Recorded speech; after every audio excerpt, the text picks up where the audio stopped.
একসময় উঁচু পাহাড় আর ঘন বনের মাঝখানে অবস্থিত এক শান্ত গ্রামে ইলিয়াস নামে এক ব্যক্তি বাস করতেন।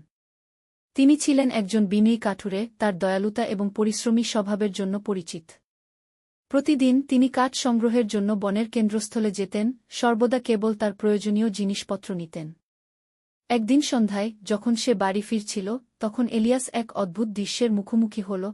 একটি ব্ল্যাকবেরি ঝোপের কাঁটাযুক্ত ডালে আটকে থাকা একটি ছোট, উজ্জ্বল মূর্তি। এটি তার হাতের চেয়ে বড় ছিল না, সূক্ষ্ম ডানাগুলি সকালের শিশিরের মতো ঝিকিমিকি করছিল। প্রাণীটি লড়াই করছিল, তার ক্ষুদ্র কণ্ঠস্বর সাহায্যের জন্য ডাকছিল। দ্বিধা না করে ইলিয়াস সাবধানে ছোট্ট প্রাণীটিকে কাঁটা থেকে মুক্ত করলেন।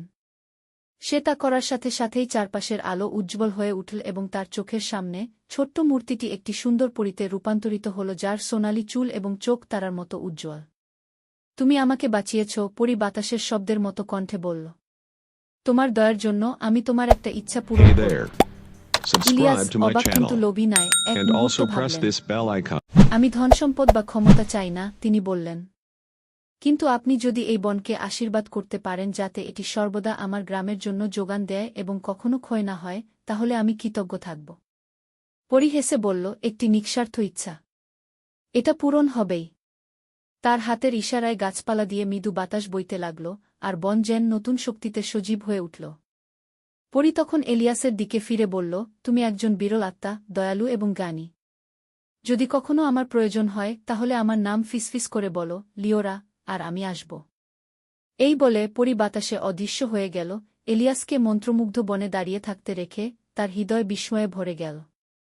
সেই দিন থেকে গ্রামটি আর কখনো ক্ষুধা বা কষ্টের কথা জানত না, কারণ বন সর্বদাই তাদের সাহায্য করত। যদিও এলিয়াস কখনো লিওরার সাথে দেখা করতেন না, তবুও তিনি প্রায়শই তার উপস্থিতি অনুভব করতেন। গাছগুলিতে আলোর ঝিকিমিকি, একা থাকাকালীন মৃদু বাতাসে কৃতজ্ঞতার ফিসফিস শব্দ। আর তাই মানুষটি এবং পরীর মধ্যে বন্ধন রয়ে গেল, দয়া, জাদু এবং নিঃস্বার্থতার সৌন্দর্যের এক নীরব গল্প।